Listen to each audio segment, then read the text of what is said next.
કહેવાય છે કે દરેક સફળ પુરુષ પાછળ એક સ્ત્રીનો હાથ હોય છે, એમની પત્નીનો હાથ હોય છે. તો પ્રશ્ન એ થાય છે કે નિષ્ફળ પુરુષ પાછળ કોણ જવાબદાર છે? એવી સ્ત્રીઓ જે ખાસ કરીને એમના પતિ સાથે કજિયો કરે, કંકાસ કરે, અર્થ વગરના ઝઘડાઓ કરે.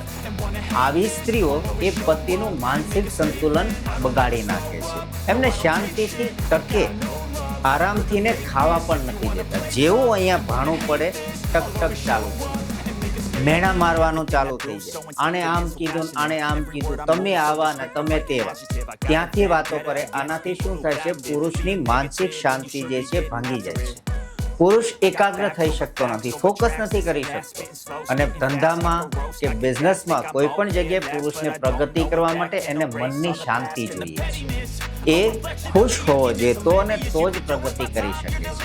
યાદ રાખો, આવી સ્ત્રી એ ખાલી અને ખાલી પોતાના પતિને જ નથી બરબાદ કરતી, સાથે સાથે એ પોતે અને પોતાના બાળકોનું ભવિષ્ય પણ બરબાદ કરી નાખે છે.